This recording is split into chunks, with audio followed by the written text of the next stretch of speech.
हम जिन मनुष्यों को भगवान मानते हैं, देवतुल्य समझते हैं, उनकी सच्चाई का तो तब पता लगता है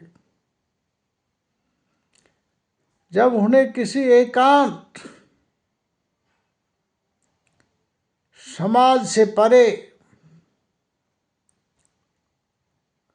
निर्जन जगह जहां कानून का डर नहीं हो में छोड़ दिया जाए।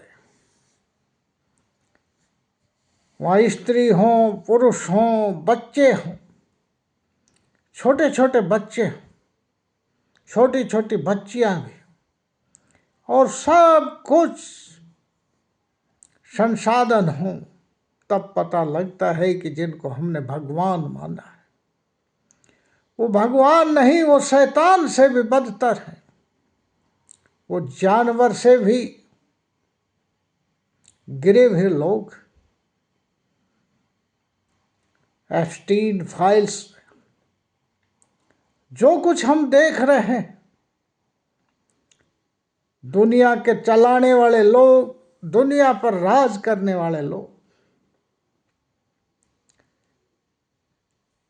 बड़े बड़े वैज्ञानिक, बड़े बड़े धन्य सेठ और राजनेता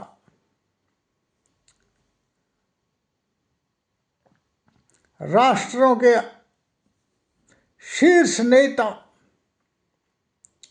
जो अपने आप को ये कहते हैं कि दुनिया को हम सभ्य सुशिक्षित बना रहे हैं, दुनिया की सहायता कर रहे हैं, वे लोग उस टापू पर क्या कर रहे थे?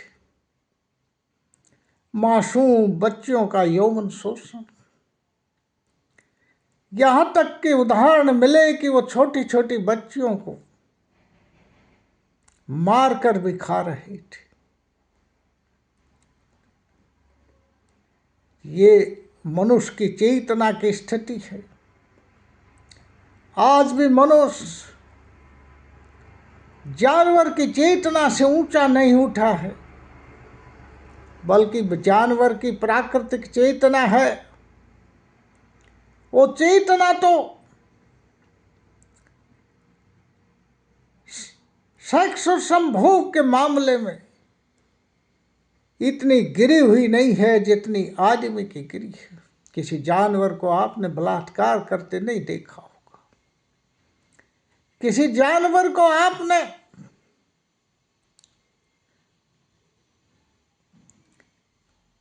फीमेल यदि मैच्योर नहीं है और वह संभोग के लिए राजी नहीं है तो उससे संसर्ग करते नहीं देखा होगा। पर आदमी कितना गया बीता है, छोटी छोटी बच्चियों को नहीं छोड़ता है। और अब तक तो इक्के दुक्के उदाहरण आते थे, अब तो मानव चेतना का दिवाला ही सामने आ गया है। कितनी घृणित स्थिति है। और लोग राष्ट्रवाद की बातें करते हैं, लोग धर्म की बातें करते हैं, लोग अपने राष्ट्र को विकसित करने की बातें करते हैं, लोग चेतना को उत्तरोत्तर विकसित करने की बातें करते हैं, परंतु ये नहीं भूलते वो कि वो ये गए बीते पशु से भी गए बीते हैं और निम्नतम चेतना पर सड़ान भरी जिंदगी जी रहे हैं। चाहे दौलत से परे हों, पूरे भरे हों, चाहे वो किसी देशों पर राज कर रहे हों, पर उनकी स्थिति तो एक षडांध भरे निकृष्ट से निकृष्ट चेतना के जीव से भी नीचे गिरी हुई। जब महात्मा बुद्ध 2500 वर्ष पहले कह रहे थे कि आदमी का जब तक मस्तिष्क अहिंसक नहीं होगा, हिंसा को नहीं छोड़ेगा, आदमी की चेतना का विकास हो ही नहीं सकता। वो कह रहे थे कि आदमी व्यभिचार को जब तक नहीं छोड़ेगा उसकी चेतना उस तरह विकसित हो ही नहीं सकती। वो कह रहे थे कि आदमी जब आपाधापी और दूसरों की चीज़ों को खोसने की कोशिश नहीं छोड़ेगा, दूसरों की संपत्तियों को हड़पने की इच्छा नहीं छोड़ेगा, जब तक उसकी चेतना उत्तरोत्तर विकसित नहीं हो सकती। अब जब तक वो मद को नहीं छोड़ेगा, जब तक वो बेहोशी में काम करेगा, नाना प्रकार के नशे करेगा, उसकी चेतना उच्चतर हो ही नहीं सकती। जब तक वो चोरी की भावना को नहीं छोड़ेगा, उसकी चेतना विकसित हो ही नहीं सकती। इसलिए बुद्ध के रास्ते आज भी आवश्यक हैं और हजारों वर्षों से पहले भी आवश्यक थे।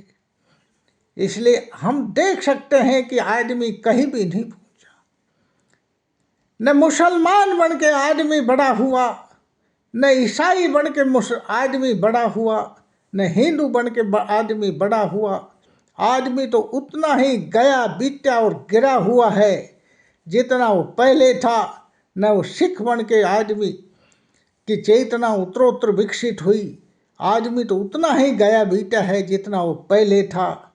इसलिए मैं कहता हूँ कि जब तक चेतना का उत्तरोत्तर विकास नहीं होगा और जब तक हमारे मस्तिष्क में हिंसा की वृत्ति खत्म नहीं होगी, काम की वृत्ति खत्म नहीं होगी, दूसरों की चीज़ों की हड़पने की वृत्ति खत्म नहीं होगी, व्यभिचार की वृत्ति खत्म नहीं होगी, चोरी की वृत्ति खत्म नहीं होगी, मद्य की वृत्ति खत्म नहीं होगी, मांस मिट्टी खाने की वृत्ति खत्म नहीं होगी, जब तक हमारी चेतना उत्तरोत्तर विकसित नहीं हो सकती और ये सभ्य समाज कभी भी विकसित नहीं होगा।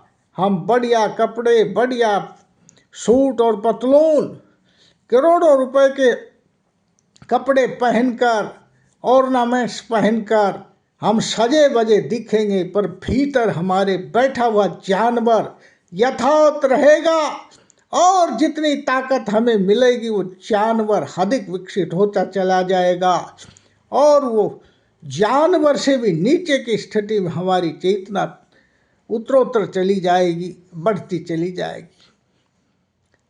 इसलिए तो ईसा मसीह ने कहा कि कोई भी व्यक्ति स्वर्ग में जा सकता है,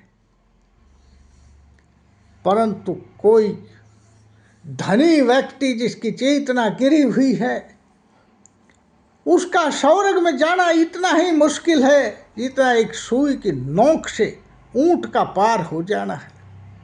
इसलिए हमें अपने विकास के लिए, उत्तरोत्तर विकास के लिए जरूरी है कि बुद्ध मार्ग को अपनाएं। महात्मा बुद्ध का ही मार्ग है, आपो दीपो भव। अपने दीपक खुद बनो, सतत चेतना को विकसित करो और सतत अपने विकास में रहो। आज भी बुद्ध हमें प्रकाशित करता है, हजारों वर्ष बाद भी महात्मा बुद्ध हमें प्रकाशित करता रहेगा। धन्यवाद, थैंक्स। बात अच्छी लगे तो चैनल को सब्सक्राइब करें और शेयर करें। आपके थोड़ी सी लाइक करने, शेयर और सब्सक्राइब करने में मुझे सत्य को बोलने में उत्साह मिलेगा और उत्साहित होकर अन्य कार्य भी कर सकूं।